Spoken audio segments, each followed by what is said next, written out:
Are you struggling to sell virtually? Maybe you've moved from in-person, face-to-face selling to virtually, or maybe you've taken on a new role where you're now selling in a virtual environment, but you're simply not seeing the success that you'd hoped for? If so, it's quite possible you're just missing one of the 6 steps that you need to take in order to be successful in selling virtually. Hit that subscribe button below if you'd like to stay up to date and have access to all of my videos released each and every week on how you can sell more in today's economy. And hit the bell button if you'd like to be notified each and every time we release a new video. Because let's be honest, I'm supposed to release one every Tuesday. Doesn't always happen. I try, doesn't always happen. So hit that bell button to make sure you're notified. Hi, I'm Shawn Casemore. I've been selling and, more importantly, studying the habits of top performing sales professionals for over 20 years, which means I started at the age of 7. It's not the case, but I wish it was. Anyways, an increasing number of sales professionals in today's environment need to get not only comfortable with, but be effective in selling virtually. Let's face it, the world as we know it has changed at least to some degree, and having the capability to sell virtually is not only an asset, it's a necessity if you really want to perform and sell in today's new economy. So I'm going to walk you through the 6 key steps that you need to take in order to be successful selling virtually. And I'll give you a hint. It's not about turning the camera on. These aren't simple strategies that you know by now. I know you know what you're doing. What I'm here to do is help you to improve what you're doing so you can be more effective. So with that said, let's jump into strategy number 1. The first strategy that you really want to nail down when it comes to selling virtually is creating what I call a virtual connection. It seems like when we move from selling face-to-face into a virtual environment, we get really hung up on the technology we're using. So is my camera positioned correctly? Am I looking into the camera, right? And to some degree, these are important, obviously. It's hard to sell if I'm facing over here. But here's the key. You still need to create a connection with the person you're dealing with. Now, how do you do that in this kind of environment? Well, you still need to be observant. So just like you would in a face-to-face environment, you want to be looking around at what's in the office that you can notice that maybe you can strike up a conversation around, right? Or make sure you watch their facial expressions, their tone. Ask them questions to understand what's going on in their world right now, today, tomorrow. What are their challenges?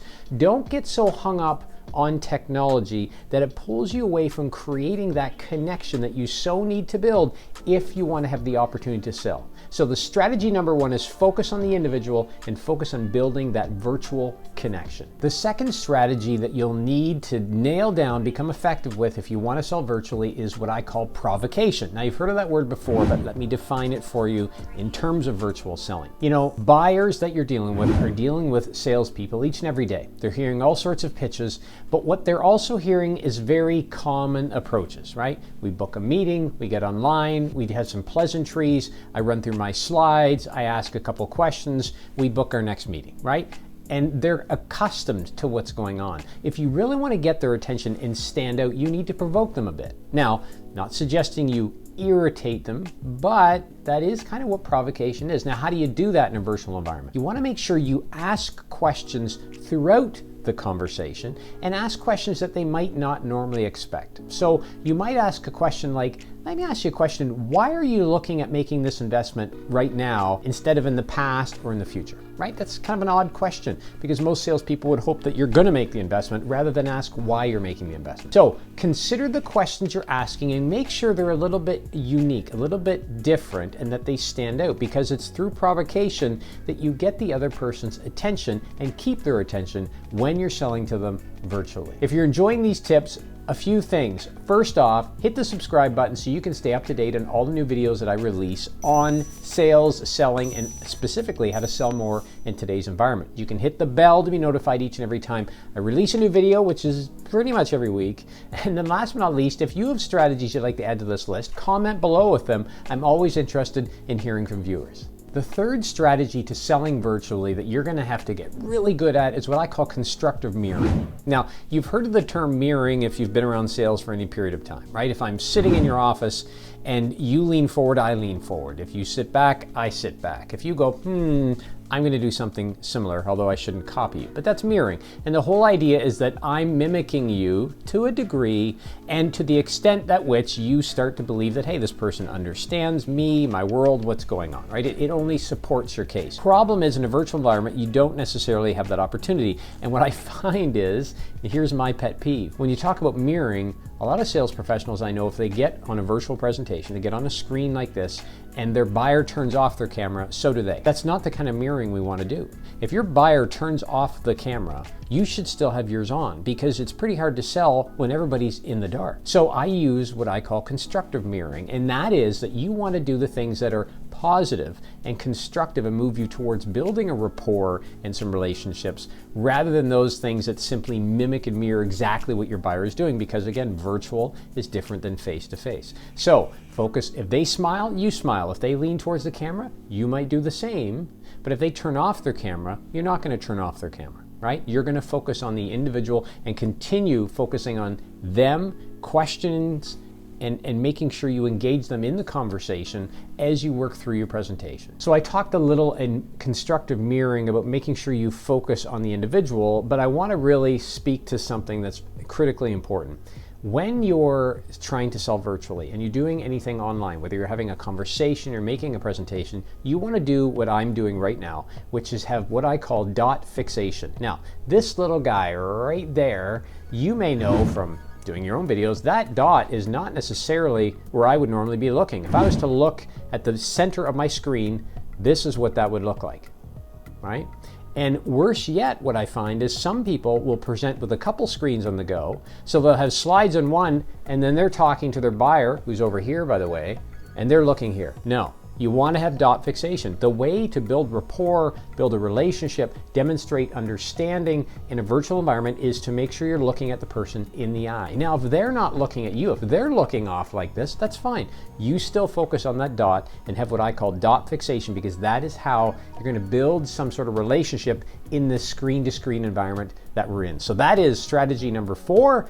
Let's jump in to strategy number 5. This next strategy is a little simpler. It's not quite as complex as the other ones, but it's important to mention. Now, you've heard people talk about the fact you need good lighting. It's important to say that again, because I still see people that are on a camera doing a presentation and they've got dark lighting. You can't really see their face well. But let's set that aside for a moment. Here's what's really important. If you want to have a positive, strong first impression with your buyer and obviously maintain ongoing positive conversations, you need to have natural light, not just lighting of any kind. So right now in my setup, I've got a light over here, I've got a light over here, and then I've got a window directly behind me. Why? Because natural light brings this aura about that you just won't get from artificial light. Now, you may say, Shawn, I can't do that. My office is a closet, it's dark.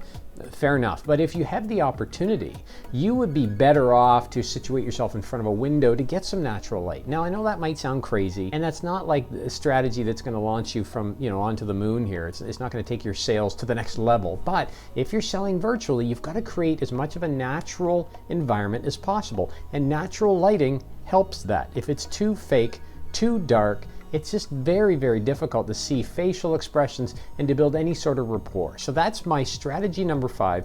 Use natural light when and where possible, to the extent that you may even just go outside for some conversations. As long as the sun is not glaring into your camera, that would have a better, more natural approach to being on camera than would just sitting in the dark or sitting with a bunch of artificial lights. So natural light, strategy number 5. Strategy number 6, you never thought you'd get here, but here we are. Once again, at the end of these strategies. Now, I'm going to mention again, comment below if you have anything to add to these, because I'd like to build this repertoire up to be able to help others who are out there selling in a virtual environment. But strategy number 6 is chat. Okay? Most of the tools that you're going to use, the software, Zoom, Teams, you name it, they'll have chat. And chat's great, but what I find is a lot of sales professionals start to drive their buyers to go to chat. Hey, I added a link to chat for you. Hey, I just attached a document in chat for you.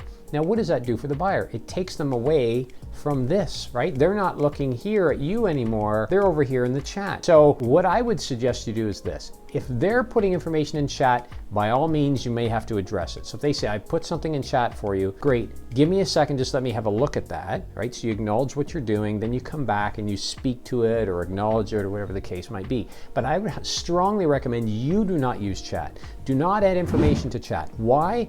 Because you want to make sure that you're focused on the individual and you can take this information and send it to them after. So if you've got something that's an additional resource, hey, I want you to have a look at this, you would simply say, following our discussion today, I'm going to send you some additional information.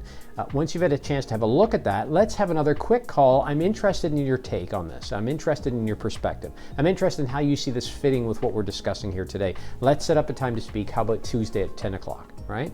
So try not to use chat yourself. Okay, if you need to respond to chat, acknowledge what you're doing and then come back, but use the opportunity post this conversation virtually to send that information to your buyer and to book a follow-up, okay? Because then you can stay focused on the camera.